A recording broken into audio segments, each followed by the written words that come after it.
Hi everyone, welcome back to my channel cook and life. അപ്പോൾ നമ്മൾ ഇതിന് മുന്നേ ചെയ്തിട്ടുണ്ടായിരുന്ന വീഡിയോ ബക്കറ്റ് ചിക്കൻ്റെ ആയിരുന്നു. നല്ല യമ്മി റെസിപ്പി ആയിരുന്നു. അപ്പോൾ നമ്മൾ അതിൻ്റെ ഒപ്പം കഴിക്കാൻ കൂടിയിട്ട് നമ്മളൊരു നല്ല സോഫ്റ്റ് ആയിട്ടുള്ളൊരു പീറ്റ ബ്രെഡ്, നമ്മൾ നാട്ടിലൊക്കെ ഇത് പീറ്റ ബ്രെഡ് എന്ന് പറയുന്നതിന് പകരം നമ്മളിപ്പോൾ റെസ്റ്റോറൻറ്റിലൊക്കെ ചെന്ന് കഴിഞ്ഞിട്ടുണ്ടെങ്കിൽ നമുക്ക് കുബൂസ് എന്ന് പറഞ്ഞിട്ടൊക്കെ തരാറുണ്ട്. അപ്പോൾ നമ്മൾക്ക് നല്ല ഈസി ആയിട്ട് വീട്ടിൽ എങ്ങനെ ഉണ്ടാക്കാമെന്ന് നോക്കാം. അപ്പോൾ നമ്മളുടെ കുബൂസ് ഉണ്ടാക്കാൻ വേണ്ടിയിട്ടുള്ള ഇൻഗ്രീഡിയൻസ് എന്തൊക്കെയാണെന്ന് നോക്കാം. അപ്പോൾ ഈ ഒരു കുബൂസ് എന്ന് പറയുന്നത് നമ്മൾ പീറ്റ ബ്രെഡ് എന്നും കൂടിയും പറയും. നല്ല സോഫ്റ്റാണ്. നമുക്ക് ചിക്കൻ പൊരിച്ചത് അതുപോലെ എന്തിൻ്റെ കൂടെ വേണമെങ്കിലും കഴിക്കാം. അപ്പോൾ അതിന് വേണ്ടിയിട്ടുള്ള ഇൻഗ്രീഡിയൻസ് എന്ന് പറഞ്ഞിട്ടുണ്ടെങ്കിൽ ഞാനിവിടെ ഒരു 500 ഗ്രാം, അതായത് നമ്മൾ 1/2 കിലോ മൈദ എടുത്തു വെച്ചിട്ടുണ്ട്. അതിലോട്ട് ഞാനൊരു 1.5 ടീസ്പൂൺ ഉപ്പ് ചേർത്ത് കൊടുക്കുകയാണ്. അതുപോലെ നമ്മൾ 2 ടേബിൾ സ്പൂൺ ഡ്രൈ ഈസ്റ്റ് ചേർത്ത് കൊടുക്കുകയാണ്. പിന്നെ 3 ടേബിൾ സ്പൂൺ ഓയില്,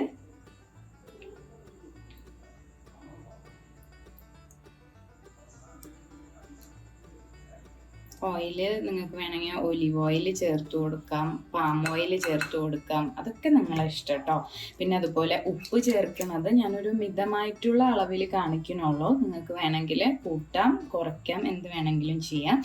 പിന്നെ ഇതിലോട്ട് ഞാനൊരു 150 ml ഇത്തിരി തിളപ്പിച്ച് ആറി വരുന്ന ഒരു പാൽ, ഒരു ചെറിയ ഇളം ചൂടുള്ള പാലാണ്, അത് ഒഴിച്ചു കൊടുക്കാം. അതുപോലെ തന്നെ ഒരു ഇത്തിരി ചൂടുള്ള വെള്ളം 150 ml വീണ്ടും ഒഴിച്ചു കൊടുക്കാം. എന്നിട്ട് നമുക്കിതിനെ നന്നായിട്ടൊന്ന് കുഴച്ചെടുക്കണം.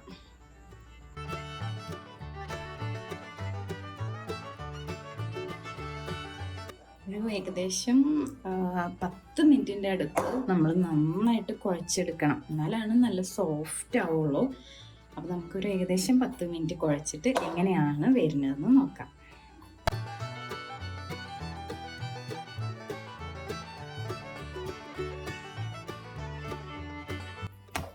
നമുക്കിവിടെ നല്ല സോഫ്റ്റായിട്ട് നമ്മളുടെ മാവ് വന്നിട്ടുണ്ട്. ഇനി നമ്മൾ എന്താ ചെയ്യേണ്ടതെന്ന് വെച്ചാൽ ഈ മാവിനെ വേറൊരു പ്ലേറ്റിലോട്ട് മാറ്റിയിട്ട് ഈ ബൗളിൽ നിറച്ചും വെളിച്ചെണ്ണ എന്ന് പറഞ്ഞാൽ നമ്മൾ ഓയിൽ തേച്ച് കൊടുക്കണം. എന്നിട്ട് ബാക്കി നമുക്ക് ചെയ്യാം.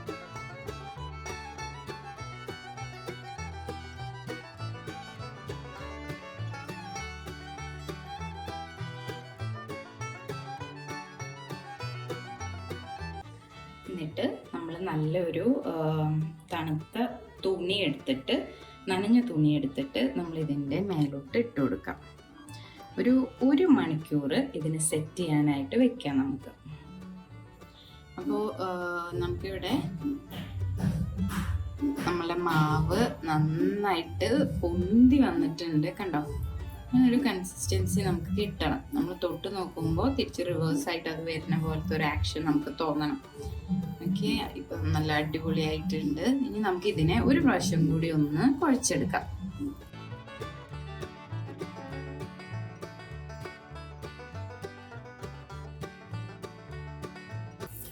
ജസ്റ്റ് കുഴച്ചതിന് ശേഷം നമുക്കൊരു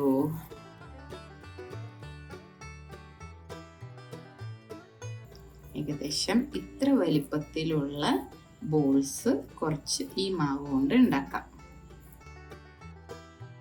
ഇത്ര വലിപ്പം മതി കേട്ടോ. ഓവർ വലിപ്പമായി കഴിഞ്ഞാൽ ഭയങ്കര കട്ടിയാവും. അപ്പോൾ നമുക്ക് കഴിക്കാനായാലും ഒരു ടേസ്റ്റ് ഉണ്ടാവില്ല. നമുക്ക് ഏകദേശം ഈ ഒരു വലിപ്പത്തിൽ നമുക്ക് ആക്കിയെടുക്കാം. നമുക്കിനി പരത്താൻ വേണ്ടി നമ്മളുടെ പലക വെച്ചിട്ട് കുറച്ച് മൈദപ്പൊടി വിതറിക്കൊടുക്കാം. അതിന് മുകളിലോട്ട് നമ്മൾ പരത്തി ഉണ്ടയാക്കി വെച്ചിട്ടുള്ള ഉണ്ട എടുക്കാം. ഞാനിപ്പോൾ ഇതുപോലത്തെ 13 ഉണ്ട ഉണ്ടാക്കിയിട്ടുണ്ട് കേട്ടോ. ഇത് നമുക്ക് നല്ല റൗണ്ടായിട്ട് പരത്തിയെടുക്കാം.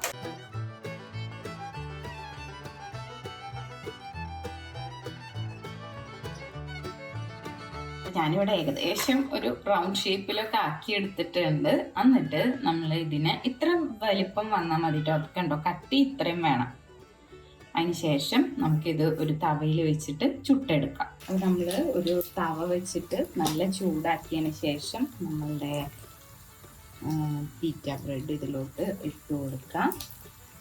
ഒരു ഏകദേശം ഒരു 5 മിനിറ്റോളം നമുക്കിതിനെ ഒരു സൈഡ് മാത്രം നന്നായിട്ട് വേവിക്കണം. അതിനുശേഷം നമുക്ക് തിരിച്ചിടാം. ഏകദേശം ഒരു 5 മിനിറ്റ് ആകുമ്പോൾ നമുക്കിതിനൊന്ന് തിരിച്ചിടാം. ഞാൻ ലോ ഫ്ലെയിമിലാണ് വെച്ചേക്കുന്നത് കേട്ടോ, ഓവറായിട്ട് ഫ്ലെയിമൊന്നും കൊടുത്തിട്ടില്ല. മറ്റേ സൈഡ് ഇതുപോലെ തന്നെ നമുക്ക് ഒരു ഏകദേശം 3 മിനിറ്റോളം ഇട്ട് വേവിക്കാം. നമുക്ക് അപ്പുറത്തെ സൈഡ് ഒരു 3 മിനിറ്റ് ആയതിന് ശേഷം നമുക്കിതിനൊന്ന് മറിച്ചിട്ട് കൊടുക്കാം.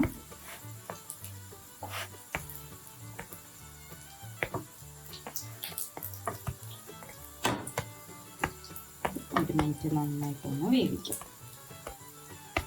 1 മിനിറ്റ് ആയതിന് ശേഷം നമ്മൾ മേലോട്ട് കുറച്ച് ബട്ടർ തടവി കൊടുക്കാം. ഓപ്ഷണലാണ്, നിങ്ങൾക്ക് ഇഷ്ടമുണ്ടെങ്കിൽ മാത്രം ചെയ്താൽ മതി. ക്രഷ് ചെയ്തിട്ടുള്ള ചില്ലി ഞാൻ മേലോട്ട് ഇട്ട് കൊടുക്കുന്നുണ്ട്. ഒരു എരിവുരസം കിട്ടാൻ വേണ്ടി നല്ല ടേസ്റ്റാണ് ഇങ്ങനെ ഇട്ട് കൊടുത്താൽ. നമ്മുടെ കുബൂസ് ഇവിടെ റെഡി ആയേക്കാണ്. നല്ല സോഫ്റ്റാണ്. എത്ര നേരം ഇരുന്നാലും പെട്ടെന്നൊന്നും അങ്ങനെ ഹാർഡായി പോവില്ല. അപ്പോൾ നമ്മളുടെ 13 കുബൂസ് ഇവിടെ ചുട്ട് കഴിഞ്ഞേക്കാണ്. ഞാൻ നന്നായി തണുപ്പിച്ചിട്ടുണ്ട് കേട്ടോ, കാരണം നല്ല ചൂട്ടോടുകൂടി കഴിക്കുമ്പോൾ നമുക്ക് ചിലപ്പോൾ ഈസ്റ്റിൻ്റെ മണമൊക്കെ ചിലപ്പോൾ വന്നു എന്ന് വരാം. അപ്പം നമ്മൾ വീട്ടിലുള്ളവർക്ക് അത് ഇഷ്ടപ്പെടില്ല എന്നുണ്ടെങ്കിൽ മാത്രം കുറച്ച് തണുത്തിട്ട് കഴിക്കുക. അപ്പം നല്ല സോഫ്റ്റും ആവും, അതിനൊപ്പം തന്നെ മണം നമുക്ക് അത്ര അങ്ങോട്ട് അറിയില്ല. അപ്പോൾ നമുക്കിവിടെ കുബൂസ് നോക്കിക്കോട്ടോ, നല്ല സോഫ്റ്റാണ്. നമുക്ക് വേണമെങ്കിൽ ഒടിച്ച് മടക്കി കടയിൽ നിന്നൊക്കെ വാങ്ങിക്കുമ്പോൾ നമുക്ക് ഇത്രയും അങ്ങോട്ട് സോഫ്റ്റായിട്ട് വാങ്ങിക്കാനായിട്ട് കിട്ടില്ല. കണ്ടോ, നല്ല സോഫ്റ്റാണ്. അപ്പോൾ നമ്മളുടെ പീറ്റ ബ്രെഡ് ഇവിടെ റെഡി ആയേക്കാണ്. എല്ലാവരും ട്രൈ ചെയ്ത് നോക്കുക. പിന്നെ നമ്മളെ ചാനൽ സബ്സ്ക്രൈബ് ചെയ്യാത്തവരുണ്ടെങ്കിൽ സബ്സ്ക്രൈബ് ചെയ്യാം.